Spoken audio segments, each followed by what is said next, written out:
Hi there.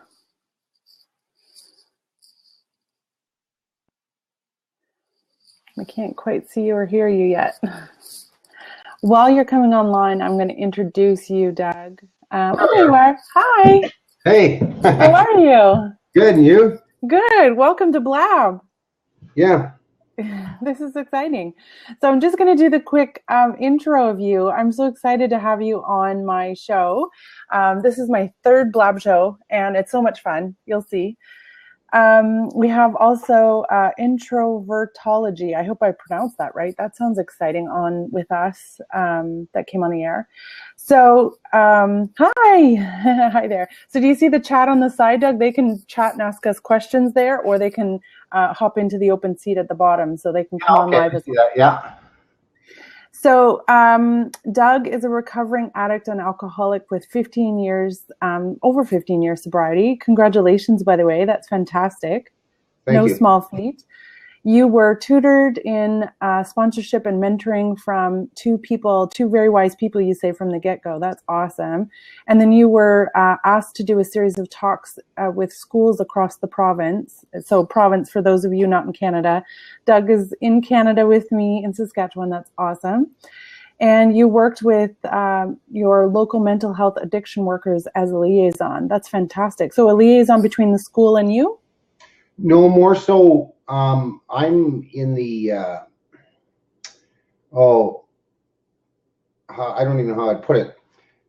You see, the school, they have their protocols and stuff. So what I do is I work with the people that are, I have three classifications. You have, let's say you had a bunch of children and they're on a boat.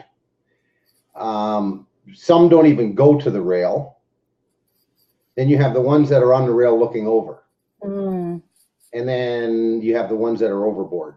Right. And I deal with those ones. The ones that are overboard. Yes. That's so great. Well, I'm so glad you're here with me. I didn't continue going through, but tell me exactly how, how does a sober coach work, and what is your favorite part of your job?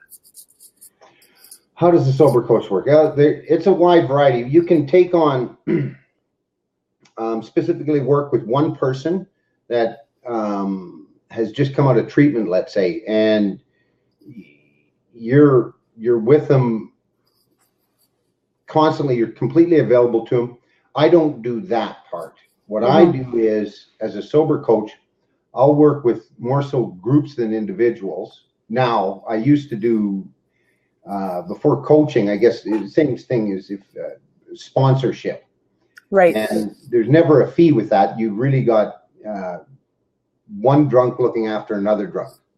One that, and to sidebar this a little bit, there are two types of coaches out there.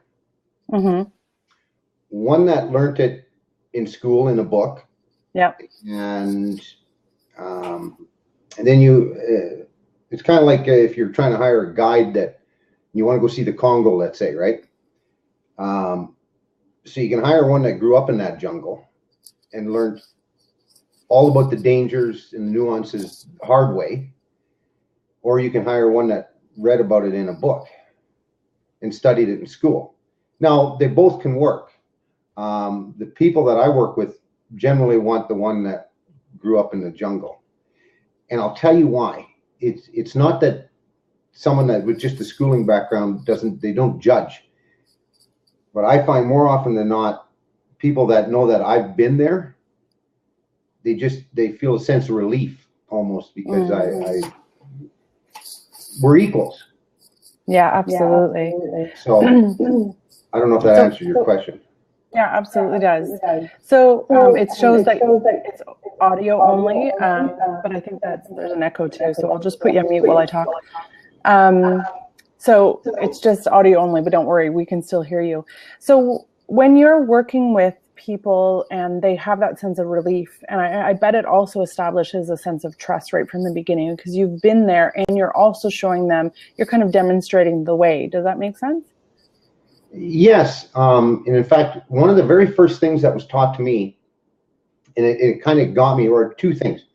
I remember, like, I sobered up at just 36 years old. And for about 3 years, let's say, I knew I had a problem. And I would go to our mental health and I would see addictions counselors. Mm-hmm. I didn't want the group thing. I didn't want anybody to know. I thought I was just completely hiding the secret. And none of them seemed to connect with me. I went through a series of them, and I was this little man. I went in and I saw him. They threw me to another one after another attempt at sobriety. And for whatever reason, he had me, and I didn't know why. And I'd seen him, I don't know, I was fourth or fifth or sixth meeting with him. And he said, I'm in recovery myself. And he had me, right? And I thought, you know what? But then it even went further. This is a really cool kind of little story. About 6 months before I sobered up, my family had an intervention for me. But I was wise to it. They invited me over, which was really strange. I was always middle child, black sheep, the whole bean of wax, right? Mm-hmm. And I walk in this room and I look around and I see these two people I did not know from a hole in the ground. And at the time, I was 145 pounds. I'm 180 now. So it was like I was a skeleton. Mm. And I walk in, I knew exactly. I said it, dropped a few F-bombs. I said, I'm not having any part of this, and I left. I said I'd do it on my own, which is a very classic state. Then I went to treatment about 4 months later, and I came out of treatment, and I went to my very first meeting ever. And there was this gentleman sitting there, quite a bit older than me, and he come up to me after the meeting, and he said, if you need to talk to anybody. And he handed me this little blue card, and it's got, in fact, I got it right here. I've kept this for 15 years, this little card. Oh. And it's got a simple phone number written on it. And here's the cool thing about that. That phone number was the phone number I gave up when I went for treatment. I canceled my phone. And I looked at it, and I just used that as kind of a sign. And he was the guy who attended my intervention. He was the interventionist. And I didn't know this. And he didn't recognize me because I went from 145, 146 pounds. And by the time he seen me, I was already back up to about 170. He didn't even recognize me. And yeah, so he where he really had me was, and I've used this since, there's some paperwork and stuff you do as you're in early sobriety. One's a step 4 and 5. And step 4 is simply you write down every nasty little thing you ever did in your life. That's the easy part because nobody gets to see it, right? Right. Until step 5, yeah. Which step 5 is admitted to God, to myself, and another human being, the exact nature of my wrongs. And who wants to share this stuff? But when I did it, I did a sloppy one and it didn't work. And then I finally got to a point where I needed to do something. So I tried this, and he read it. And I was sitting there going, oh man, I was completely full of shame and embarrassment. And all he said to me after he was done reading it was pretty normal for an LP. Yeah. And yeah, he had me. So, and I guess that's where that whole trust thing that you were talking about came in. Oh, that's such a great story. So really, the universe, or I know that you've said God, so God has really put him in your life twice to help you. Yeah. That's amazing. Yeah, God, universe, call it what you like. I don't really care. 12-step programs don't care what you use as a higher power, just that you use. Yeah. And so, yeah, you know, and I'm more careful with the choice of that now. There's some people that are recovering Catholics that enter the program, and they're like, you know, it's they see that word God and they run. So you got to be careful with that. Absolutely. Actually, I just read a book, Eckhart Tolle, The Power of Now, and he does a really great job of separating the idea of faith and God from religion. And he also takes the word, he just disassociates the two. because of that very fact that, religion has done, for some people, a really great job, but for other people, it's done a number on the trust that we have with the idea of God, because we associate it with the church or religion or whatever. So yeah, you do have to be careful, but it's so good that you are at a place where you believe that there's a higher power, because it takes some of the pressure off you. So tell me, when you were going through that moment and in early sobriety, do you feel that you had to get to a point where you accepted that you needed the help? Like the intervention, you walked out, and no wonder, I understand. What was the shift in your mindset that allowed you to be open to going yourself for help at the second stage? It wasn't like a Moses at the burning bush moment. You know what I mean? Yeah. It was more of a series of small miracles. Now I can see them. You know what I mean? Like, and it was like, I would hear the same things hundreds and hundreds of times in that first 2 or 3 years. Right. And eventually one of them, somebody would say it just a certain way and it would click. So I was ready though. I'll tell you what, I write a lot, and some people in these coaches will know this, and some other groups that I'm in. And one of the things I came up with right at the very beginning was what we're talking about now. The increments. I lost my train of thought there. That's okay. That's okay. So you said you were ready. Yeah. No. Okay. There we are. I was. My fear of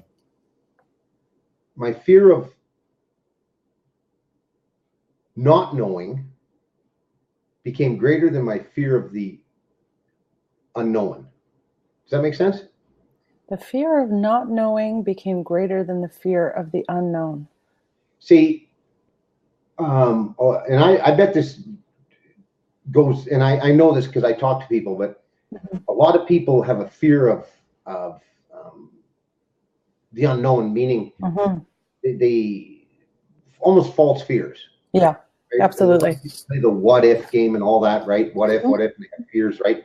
Well, and there's a acronym for fear: false evidence appearing real. Yeah. Okay. And not only that, my fear of dying alone, really, there was nobody at the end. My family had just cut, like it was February 18th. I had 3/4 of a tank of gas. It was like minus 30 or 40 here. And I had $40 to my name and nowhere to sleep.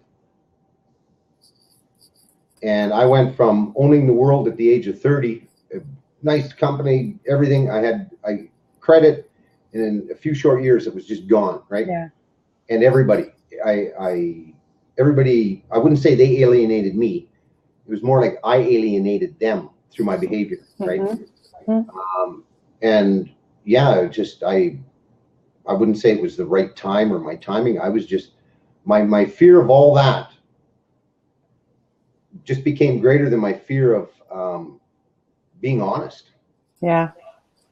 That's incredibly powerful. And that, as much as it's true for addictions, I'm sure it's true for other people that want to make big shifts in their life. We have this fear of what we don't know, the unknown, like you said.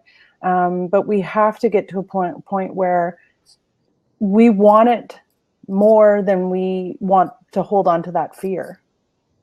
Yeah, exactly. Or you don't even know what you want, but you don't want what you have. Right. Exactly.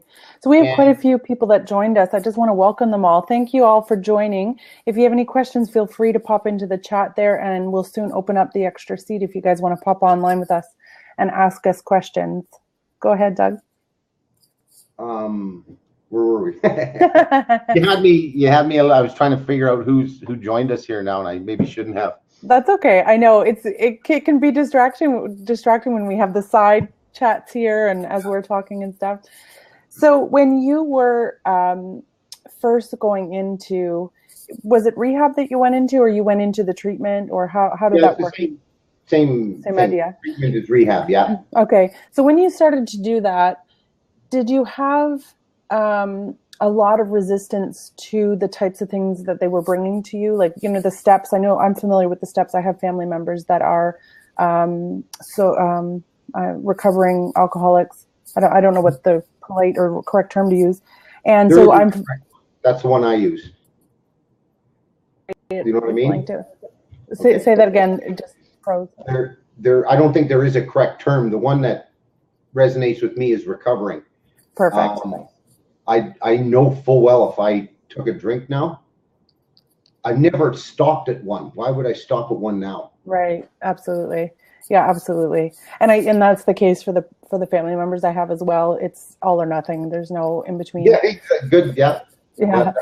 So so I'm familiar with the steps, but did you resist that? Did you resist that idea that it could work? Well, yeah, when I was first even I went to a detox, which is about a week-long thing first. Mm-hmm. That was easy. It was just kind of like I was surrounded, and any cravings or anything I had, I was just, you know, I had some tough ones, but I bit my lip for that first week. But I resisted anything somebody was trying to tell me. One of the worst things that can happen to an addict or alcoholic is you can to be really intelligent. Yeah. The ability to rationalize and justify any action and still resist asking for help. Yeah. Very independent that way, independent thinker, gifted with a fairly good IQ at a young age. And it's one of the worst things that ever happened, I think, is that I thought I could just ride that. And really, it's something you're born with. I didn't earn it. So I don't really push pride in that stuff. You know what I mean? Yes. You know, I regardless, I resisted. I'll tell you, I got to back up a little bit because this is part of the story. I can't remember if it was a Melody Beattie book I read on manipulation. If it was her book or I can't remember, but there's about 70. I know there's 75 traits to a codependent, but there was, I think the list was about 75 ways you manipulate people. And I remember Oh, we've lost you, Doug. You lost me? Oh, no, I have you. There. Yep, it's okay. Okay. So I read this list and I almost identified with every trait in manipulation. Well, I'll tell you what, I learned very quick that with a wink and a smile, I could get a lot of things from people, okay? And the gift to gab, I guess, I could read people really early in life. And it's got to be one of the worst things for an alkie or a drug addict, because really it's a costly venture. Yeah, absolutely. Mine tallied up to around about $500,000, which is probably not even expensive compared to what it would be nowadays, right? Mm-hmm. That's, you know, calculating lost wages and all that stuff. But I never missed work. I only did once when I was about 19. I missed work once, and that was it. Never did after that. It's the only pride I took in what I did was my work. I didn't have any self-esteem, right? But so my manipulation, I walk in and I'm in this treatment center and I'm going to outsmart everyone. And individually, I probably could have, but collectively, the staff, from the counselors to even everybody in that treatment center was schooled on dealing with addicts and alcoholics. Right. I walked in there and you know what? They knew almost instantly that with my mouth, I'm going to try and manipulate. Anything that I understand, I tried to control. Mm-hmm. And if I could understand you, I could control you. But they didn't allow that. And in fact, the first week I had a talking restriction.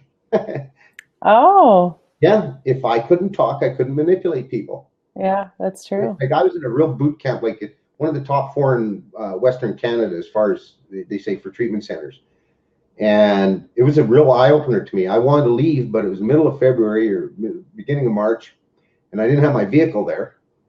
And it was a long hitchhike from Indian Head back to Swift Current. So, And I'm glad that I didn't have all these little things that I call miracles, that my vehicle wasn't there. I would have left. Right. In fact, I'm really glad that the people that my brother brought up my truck in about my third week.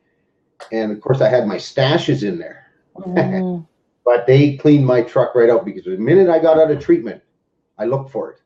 Believe it or not, today. And so, yeah, I resisted that. I really resisted hearing the truth. There was a little thing in there that I heard this, that if you walk into a room and 20 people call you an asshole, odds are you're an asshole. Yeah. And my little joke was, well, there was only 18 other clients in there, so I still wasn't an asshole yet. But so you still weren't an asshole. But I resisted everything, like some of the stuff that they told me about my manipulation, and manipulation is really a lie, a double-edged lie. I'm lying to myself that I deserve what I'm trying to get. Yeah. And I'm lying to you, right? Yeah. It probably took 3 years for me to really, really see the depth of how I manipulated people. Unbelievable. Well, and I can imagine too that as you're going through that process of realizing that's part of what you did to sustain your addiction, it's also part of, at that point, your personality and a part of your life. It's part of your identity. Maybe not your personality, I wouldn't say, because it's a learned trait. But if it's part of your identity and someone's challenging that or wanting to take it away, I'm sure that's hard to let go of. How, what is that like when you're going through that and you have to realize that when I leave this treatment center, I can no longer behave that way? That must be tough. You bring a very good point, and it's one of the things that I'm working on right now in our little community. Actually, trying to start it here. But I'm really fortunate. That little man, Bob, I call him, that gave me this card, and well, he actually never charged a dime. He took his addictions degree out of Hazelden down in the States, which is one of the top-notch places to get a degree in addictions. But you know what he used it for? Just to be a better sponsor down at meetings. That was it. Oh. He was an old retired Alberta oil guy. Right. So he had money, right? But he never charged a dime for any of it. And he took me under his wing, and he knew, I'll tell you, he was hard on me. And for whatever reason, I just let it happen. He never kicked me when I was down, but he never let me get high. He wouldn't, or like emotionally, or even, he would always keep me here, but he was always honest with me. Right. And he'd take me, and we go to these 12-step calls right at the beginning. And you got a visitor there. Yeah, she has to plug in. Now, I kicked everybody out of the house here, but no. So, and he was retired, so he was with me every day. He would phone me and go, "Doug, I need a ride for lunch," and I knew he didn't need a ride. But I'll tell you, he spent hundreds of hours with me in 6 months, and eventually you get conditioned, right? And I would go, particularly with how I would want to get things from people, or what I would want. And he taught me how to be honest with them and allow them to answer yes or no. And but he wouldn't correct me in the process. He'd let me make the mistake, and then we'd go, and when we were together alone, he'd say, "Doug, you just manipulated that person. This is how you did it." And then I'd have to go make the amend. So it was like double sense of humility, right? Right. Yeah, and it,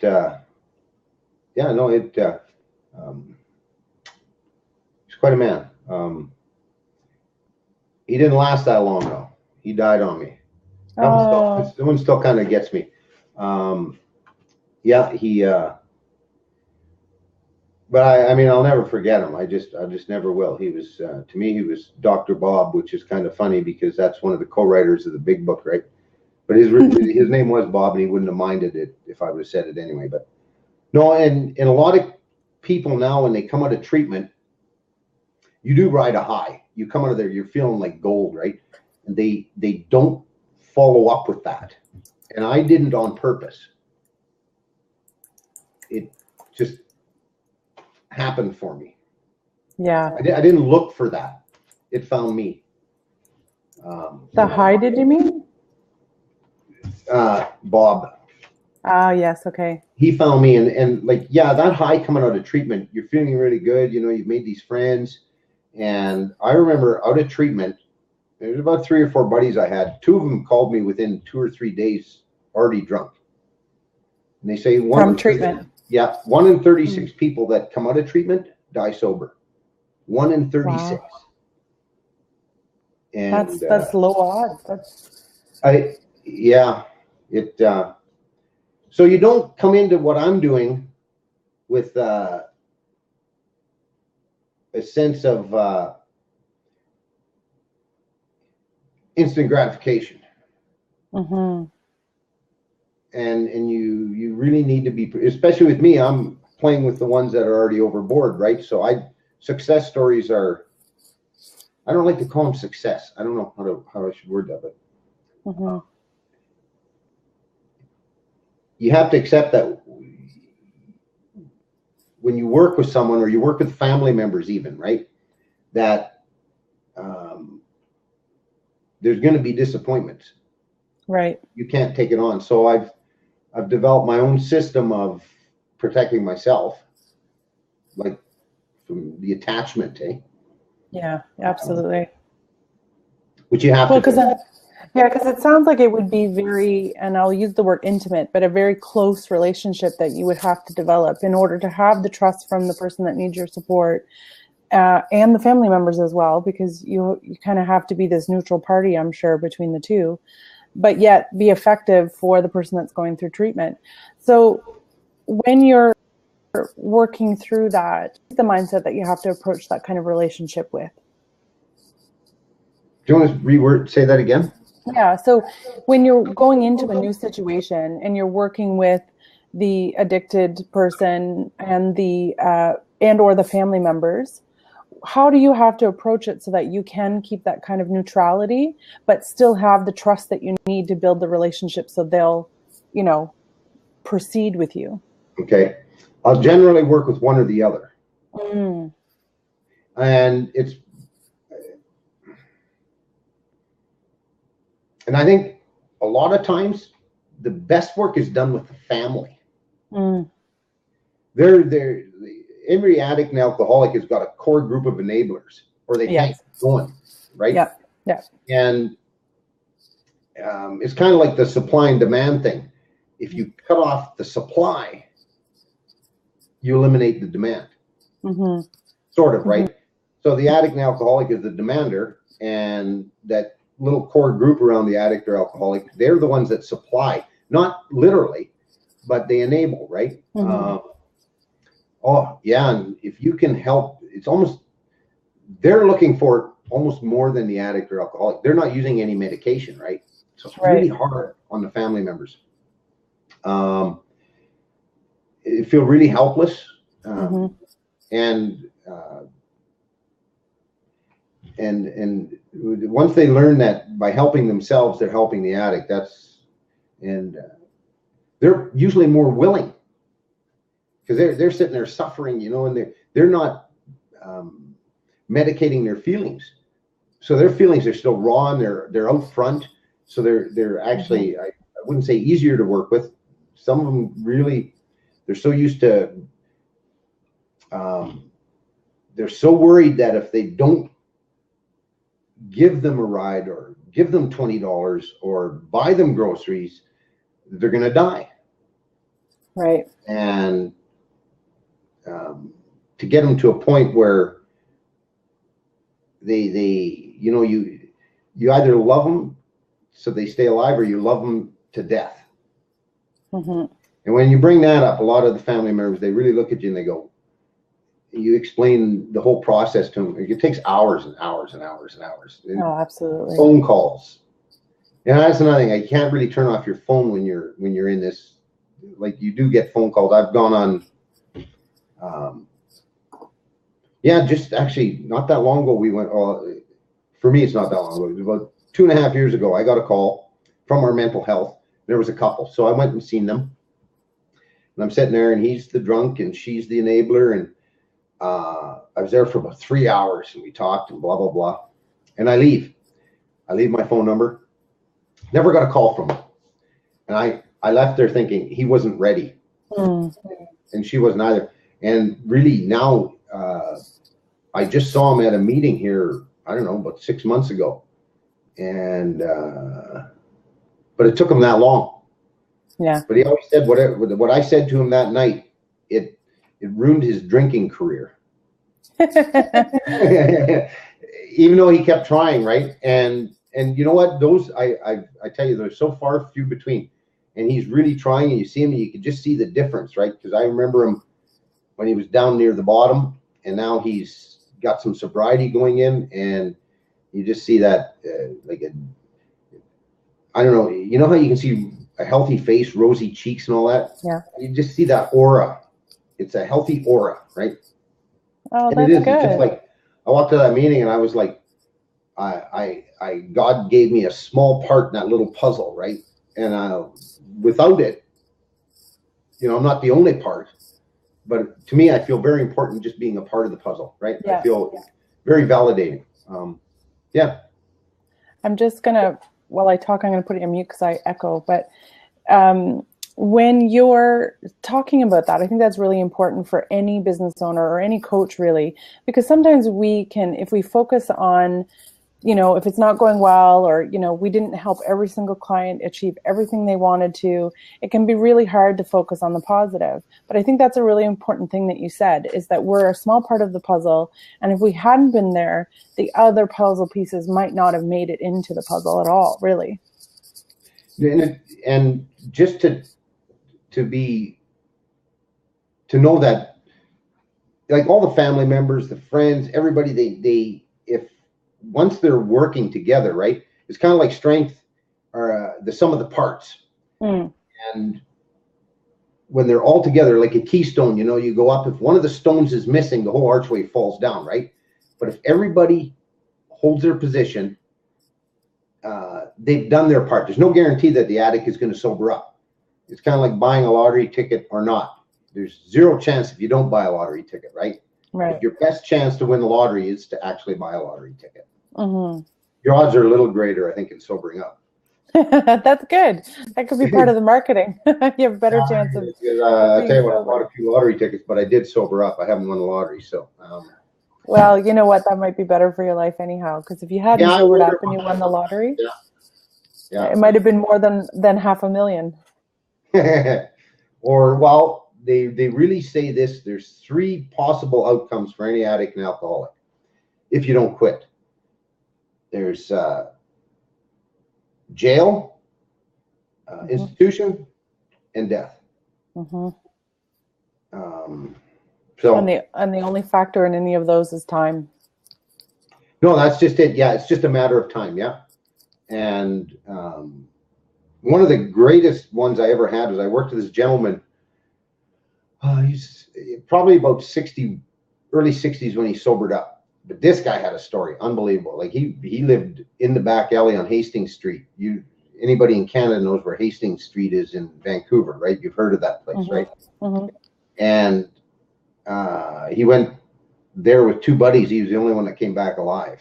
And the guy just incredibly, like, wow. And I was there with him when the light bulb turned on, and it was really cool. I felt so. It was just one of those moments where it felt so randomly chosen. I don't know how to speak, but no, that was very rewarding. Good for you. And do you think it was random though, or do you think it's, you know? No, it's not. It's a miracle. Yeah, absolutely. Well, it's just like, you know, the person that helped you that was in your intervention and then later in your treatment, you know, that wasn't random either. No, one was a precursor to the other, probably. Yeah, I believe in those moments. Yeah. Mm-hmm. That's really good. And I think it's also great for anybody listening who has a family member that may be addicted, or even if you yourself are addicted or an alcoholic, to know that, you know, if you don't succeed the first time, that you could be contributing to the puzzle. You could be, the puzzle piece that leads to the next outreach of, requiring help or looking for something, or, Yes. that kind of treatment. And yeah, especially for the family members, right? They're, to see them get healthy again. Yeah. I could have sobered up by myself, and anybody that was close to me, without, Al-Anon and related, there's other methods, I guess. But without them getting healthy, the addict actually has to leave that environment. Yeah. Because it's like sending a dog that has behavior problems, to behavioral school. Yeah. And the dog comes back and is put in the same environment in which the bad behavior was created in the first place. Not playing the blame game, but the addict comes out of treatment, they're on a different level already, right? Yeah. And the family needs to keep up. Yeah, absolutely. Well, and also they do have to do some measure of healing themselves, because even if they're able to get out of the habits of enabling, they carry some of the scars of the, impact of having an alcoholic or drug addict in their life. And if they're not healing, then they can play the blame game. Well, yeah, but the last time we did this, you treated me this way, or how can I trust that you're not drinking right now? Exactly. Yeah. So that's a lot of forgiveness has got to go on. Oh man, forgiveness of self, and like you say, and the addict has to come back with the attitude that, they have this in the big book, but okay, I've done what I've done. I'm not doing it anymore, so I'm not going to walk with shame, and I'm not going to let you hang this over me. And you get into boundaries. You hear this on all kinds of wellness coaches of anything. People talk about boundaries all the time. And I really had a hard lesson in boundaries. Because obviously, as a manipulator, I did not respect your boundaries. Right. No, I would not take no for an answer, in the sense in getting what I wanted, like as far as the drugs or alcohol, right? Right. I did what I had to do to get that. Right. Yeah. I always took pride in saying I only told the black and white lie. And I did. I took pride in that, right? I'd outright lie to you, bold-faced lie. It wasn't even an embellishment. It did not happen at all. There was no truth behind it, period. It was a black and white lie. I look down on people that stretch the truth. Right. Because of that credo, right? Well, exactly. And you don't recognize it as similar or the same at all, right? Because you're not in a position at that point to be, self-aware. Because if you're self-aware when you're an addict, you can't continue to be an addict. Just like, whatever you said to that gentleman that said you ruined my drinking career, you made him self-aware of something that he had been able to kind of, gloss over for himself. Well, in those little moments, what they do is this: basically, they call it a feeling disease, right? And actually, I gotta mention that. To me, that was one of the catalysts. I thought it was mental, like I thought it was nuts, and I didn't want it to be that. When I heard it was a disease, it was like a relief. It almost felt like I could do something about it then, right? So you didn't have to white knuckle it. It was something that you had to treat. Yes, I had to treat it, exactly, right? And without, it's kind of like physio of the mind, if you will, right? But I wanted to give a brief breakdown of that, and I can be pretty quick with this because we're the disease, and it first started with the disease of alcoholism. Now, there are some subtle differences between drug addiction, sex addiction, gambling, but the core of it is really you don't want to feel. And I don't even know if I can turn this on and off here. I'm not tech savvy. But in the alcoholic, they've actually proven it. There's people that want to knock all this, like it's just like in any other medical thing they want to knock. But my belief is, and it's what I've read too, is that it's hereditary and it's 9 times more progressive from father to son. Okay. And my dad quit when he was 30 or so, never had another drink. He found God. Mm-hmm. Okay. You shake my family tree and they just drop out. It's just like, so it's 9 times progressive. And I noticed that because I have sons. Mm-hmm. So that's another interview all in itself. So you're born with it. Now, what happens in the difference in the body between a social drinker and an alcoholic is, in a social drinker, or a normie as we call them, right? The alcohol goes in, it gets turned into vinegar and water, and you piss it out. Okay? Right. Now, in the body of an alcoholic, well, it actually turns into acetaldehyde in everybody. But in the body of an alcoholic, there's a portion of that acetaldehyde that goes to the brain. And in the brain, through a series of biochemical reactions, it's turned into, at the time, what they thought was the most powerful drug known to man. And that's called tetrahydroisoquinoline, or THQs for short. Now, when that's present in the brain, it goes and tricks the pleasure center that it doesn't need to produce endorphins or serotonin. So when that cache of THQs gets large enough, you're not happy unless you're being tricked into it through alcohol. Right. And to a point where you don't even produce it. And that's why it'd be hard pressed to find an alcoholic or drug addict that's not depressed. I mean, why would you not be depressed when you think about it? And so all these feelings, so the only way you keep trying to drown them, you keep trying to and you stuff them. And the irony is that you can't feel when you're medicated, not a true feeling. And when I finally opened that door, like I grew up, I have 5 brothers. We we played the sports, everything was competitive. You're not going to cry, you don't tell, right? And so for the better part of 30 some years, I did not cry. I did not. And I almost think I cry too much now sometimes, watching Steel Magnolias or something, but no. That's okay that you're allowed to cry in that movie. It's really sad. Yeah, I'm told that, eh? And so, but now I do my best, but that's, I should get back. So with this guy that we were talking about, I think just by telling him a bit of my story and what happened, there's something that opened it up a little bit, just opened that door a little bit. And then it ruined his drinking career because there was guilt. It was actually real guilt, not false guilt.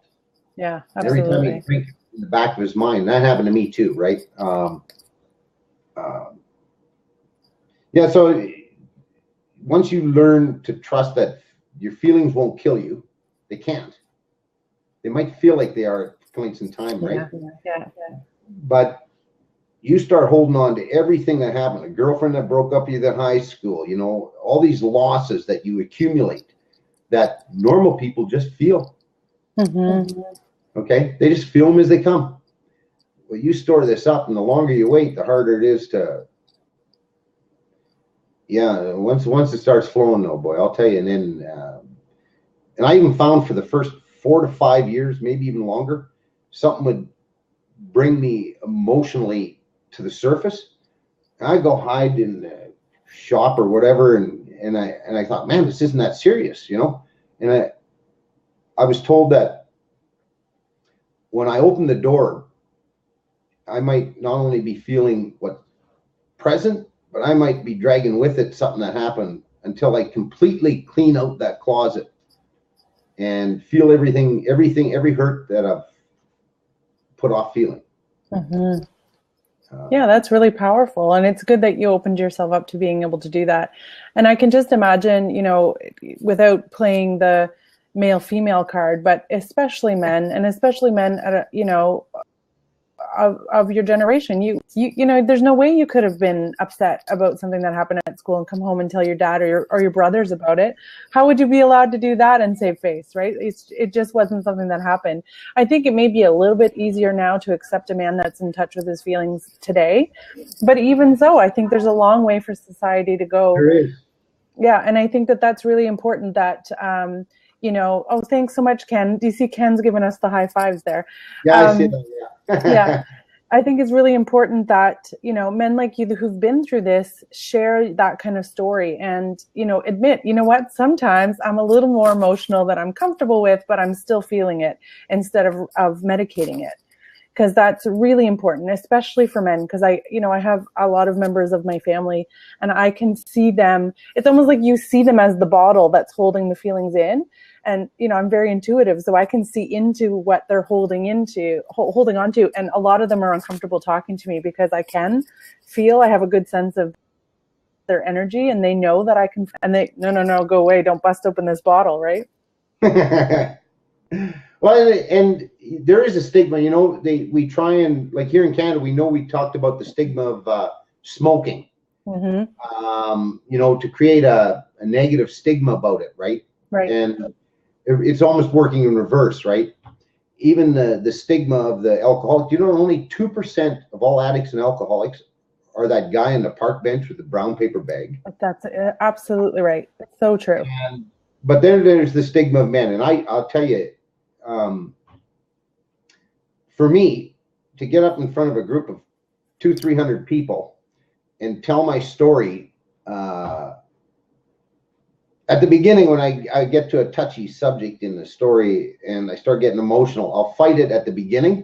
And I go, I'm not going to serve anyone in this room trying to hide this. Oh, that's beautiful. And then once I can get it out of my way, it's kind of like jumping into a cold water, like if you're going to go swimming, just jump in. It's not as cold anymore, right? Yeah, absolutely. And the fear of the unknown. So it does. And I still fight with it. I do. I don't always feel them when I'm supposed to. And it's kind of like I'm a balloon and I keep putting air in it. And what happens to a balloon eventually?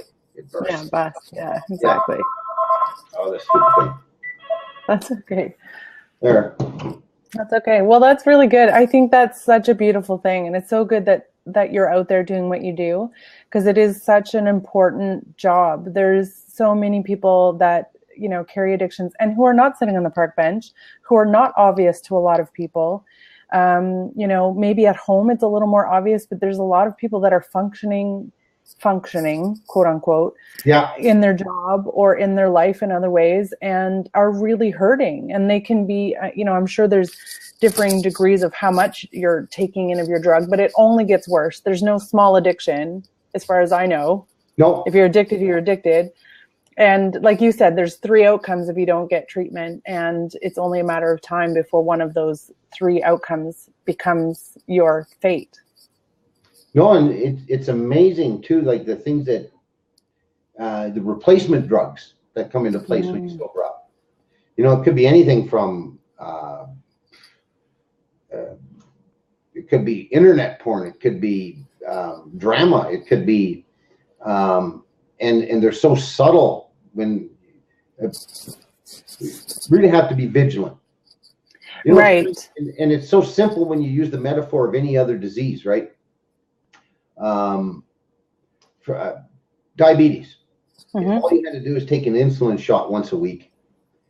As an addict or alcoholic, man, a guy would trade that in for some of the stuff the work that it actually takes to not just stay sober, right? Because there's that analogy that you have a drunk horse thief. Well, you sober him up, you still have a horse thief. Right.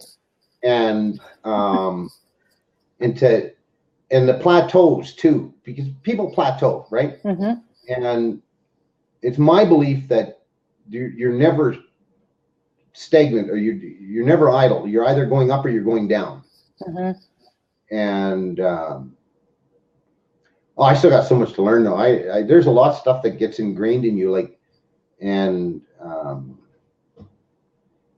was the guy that always said, pointed out the elephant in the room. I'm still learning that one. I don't have to. Right.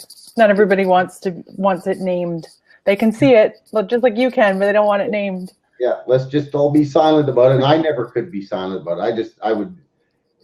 So even periodically today, I still bring up the elephant in the room, and I go, I didn't really have to do that. The people who saw it, and it didn't really benefit the person who was the elephant, right? Or so. Yeah, no, you know what, I suffer from that as well. I think that's, it's all about learning and accepting the path to our highest self. And that is a process. And I don't think we're ever necessarily done. I mentioned that book earlier, but Eckhart Tolle talks about that as well, is when you're really aligned with your highest self and you're in the moment of now, nothing that comes into your life is bad or good. It just is. You're just in a much better peaceful state. But it's not, the process of getting to that phase when you can stay in the now, it's quite a journey. And so to accept that it's going to have moments of what feels like a setback, but really is probably just a lesson, is okay. It doesn't mean that you have to throw everything in and start all over and you're a failure. That's important. And that you're not going to be perfect every time, that you're still going to be the guy that walks in and names the elephant when he should. Oh, I know. I've got a new definition for perfect now. Oh. Yeah, actually, I don't have it with me, so maybe I teased you. I'll have to wait. I'll message you after. Yeah, that would be great.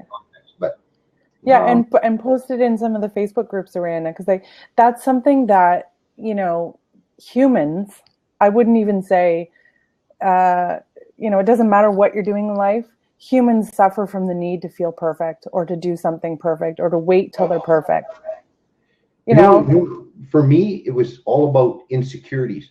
Mm-hmm. See, I have aside from this, I mean, it's very hard for me in this community to make money just being a coach, right? I'm a general contractor, have been for years. And within that, before I sobered up, everything had to be perfect. Mm-hmm. Nobody could work with me. They couldn't do it right. And so I ended up being a real loner when it came to working. And it had to be perfect. Even if I wasn't making money, it had to be perfect. Mm. That was the only thing that I drew for a sense of self-worth. Right. That's where perfectionism is created, in this search for sense of self-worth. Absolutely.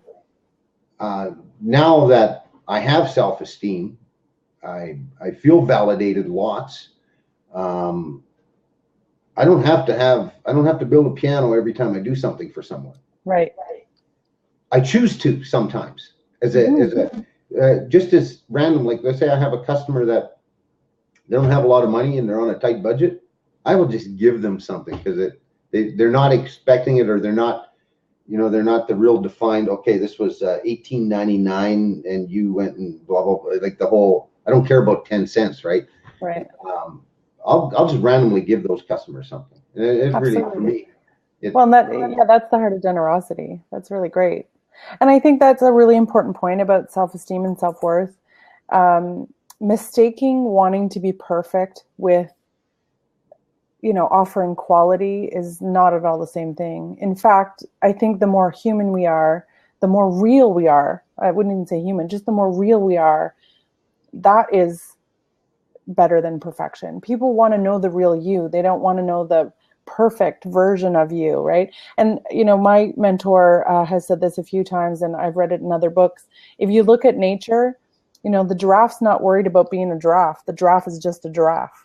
So here we are, as humans, we get caught up in this whole idea that we have to be something bigger, better, different than we are, when in fact we're actually perfect as we are. But it's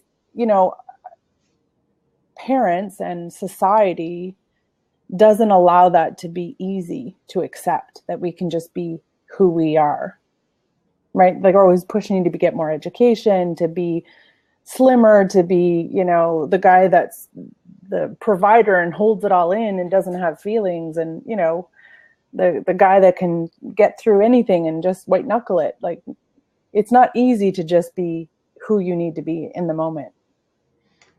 No, it isn't. I read somewhere, actually, I can't remember who said this, about multitasking and being in the present, in the now. Mm-hmm. They don't exist together. And I'm really fortunate that way. When I do something, when I'm working, and in fact, my wife gets real upset because, and even the kids, nothing exists outside of my little focus, right? Mm-hmm. I can actually be there, and I really enjoy that. Mm-hmm. I can't do it all day long, but multitasking, yeah, I guess it has its benefits at certain points, but being present in the now, exactly, enjoying, that's what perfection is. Mm-hmm. Is enjoying each moment as you step it. Mm-hmm. If Absolutely. I could do that more, I'd be happier too.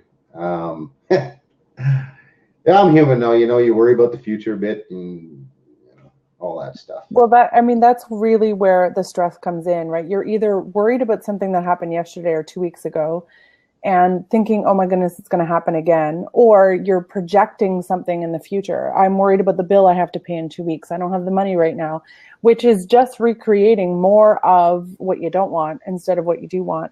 When you think right at this very second, is there anything else I need to be doing or saying or being? No, everything's okay right now at this very moment. So it's a tough lesson. I read probably a book a week. But there's a lot of books that, if they really have a powerful message, I read them over and over. I have one book now, it's called You Too Can Be Prosperous, and I'm on my 6th iteration of it. But every time I pick it up, there's something new I'm learning in there. So just like you said, there's so much more to learn. There is, but accepting that there is so much more to learn keeps you open to that possibility. No, it does. I don't read a book a week. I don't give myself time to do that. I meet more people. I would learn more, and it's just the way people learn, right? Mm-hmm. If I walked into a room with 10 people, I would learn more than I would if I read 10 books. Yeah. Mm-hmm. And that's for me, right? It's maybe just the way I learn or something. Which is perfect. That's really great. And the great thing about that as well is if you, even now with the internet, if you don't meet them in person, but for example, you can see someone that you admire on stage doing what would happen if you were meeting them, you can still, have their opportunity to still pick up the same information. That's really great. And it's good that you recognize that it's just a different way of learning. It's so true. Yeah.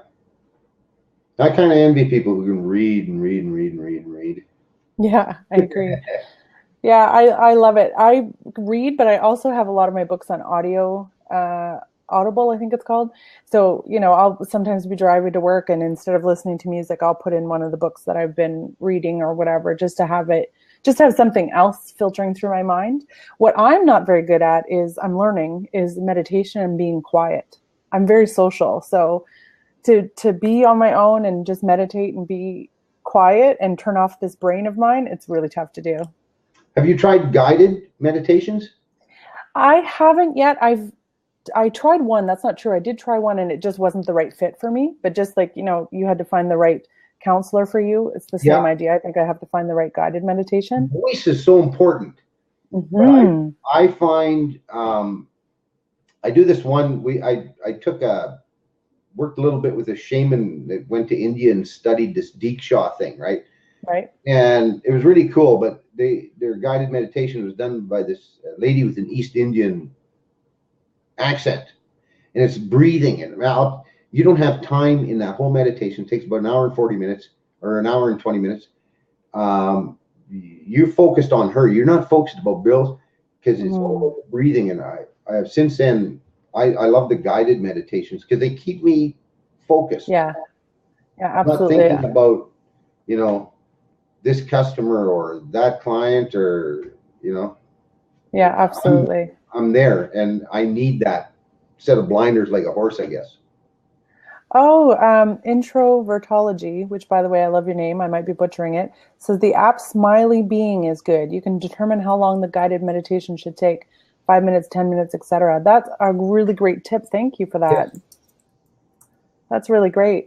So we have Ken and Introvertology, I think, still online. If you guys want to pop on and ask any questions, feel free to jump into the open seat or type your question in the sidebar here. We are almost out of time. So this has been really meeting someone face to face versus typing something on. Oh, you cut out there a second. Oh, there you go. I didn't hear that last part. Sorry, Doug. Well, it's just different meeting someone in person versus you get the inflection, you get, even if a smile on your face or just the way your eyebrow moves, I know how you're reacting to what I'm saying, and you don't when you're typing it in. Yeah, absolutely. That's why I love Blab. And last night actually I did a free webinar where I gave away 6 tips on how to get results when your vibe is low. And it's not at all the same as when I have someone live, with me. So I do this, and I also do a radio show where I interview people. And you're absolutely right. The energy is different when you have someone that you're talking to. And, even the radio show without the video it's good, but I much prefer Blab because I can see you, and, it's like we're sitting on the couch having a chat. Well, and body language too. I have to learn how to read. I did learn how to read it. Now I use it but if someone's like this, you're generally not going to say much to them or get to them, right? So yeah, it's how do you get them to go from that to. And you'll notice that guys are always got their arms, and I know this is stereotyping, but they'll talk like this, right?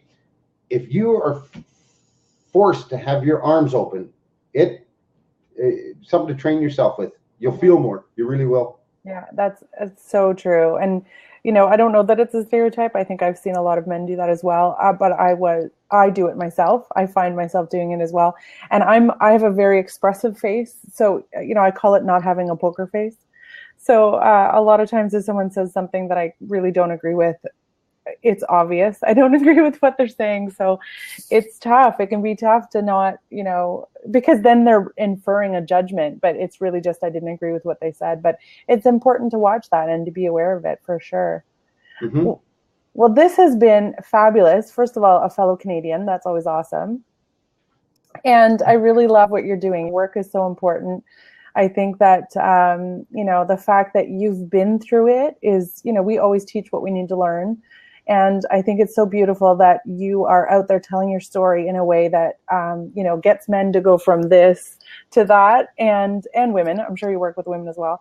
But just, being that puzzle piece, whether you're the one that gets them to actually put the drink down or not, if you're a piece of that puzzle, it's so important. So, thank you for being the person that steps up and takes sobriety to the next level, really.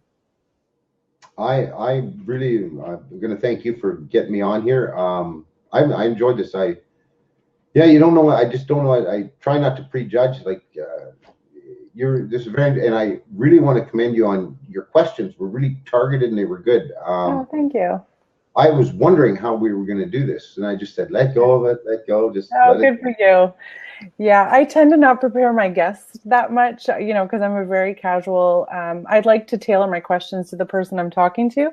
And you and the guest that I interviewed last week, a pop artist actually, on my radio show, she same thing. She was a little bit nervous and didn't know how it was going to be, but luckily you both trusted me. So thank you so much for that trust. And, I would be happy to have you on again. This is so much fun. And I think that what you do and your message needs to get out there to as many people as possible, and families. Like I said, I have a lot of members in my family who are alcoholics, and I'm sure there's actually some people who've been addicted to drugs. And, I'm lucky that a lot of them have reached sobriety, but some still haven't. And the impact that has is incredible. So it's so good that you do the work you're doing. So thank you for that. Anybody that is watching or anything, just find me on Facebook. You can personal message me. I maybe not be able to do something, but I would know somebody that you could phone, like in your area. Yeah, I think that's so important as well. And what I'll do is, once I figure it out, because this is only my third blab, but once this recording comes through, I'll upload it to my YouTube channel and then you can share it with anyone you want to share it with. Because I think you provided some really great insight, and I think it's a really great way for people to get to know what you do as well. Because a sober coach may not be, may be intimidating to some, but you're such a great guy that I'm sure that it'll help somebody. I don't like coach either. They expose you to hard knocks, right? No, that's not. Yeah. If they need a new term for it, right? Yeah. A sober guide, maybe. Yeah. Well, thank you so much, Doug. Yeah. I appreciate it. And do you guys have snow in Saskatchewan yet? It just came last night. It rained for 24 hours, and then bang, somewhere in the middle of the night came the icing on the. So it's just kind of grossy around -1, -2. Well, we're +10 today in rain. I didn't even wear a winter jacket today. I said, forget it. I'm not wearing any. Well, see, we live in the Chinook. Oh, yeah. Right. We're right in there. So we don't really have bad, like you get spots of bad winter, but we not get the Chinooks come through and you go from -30 to +5 in 24 hours. So it's. Oh, my goodness. Wow. Well, it's almost worse. Can't get used to it. Yeah, for sure. So. Well, enjoy your winter, your holidays, and I'm sure we'll see each other online. We tend to comment on each other's posts a lot, so that's great. No. So thank you very much, Doug. I appreciate it. Okay, bye-bye. Bye.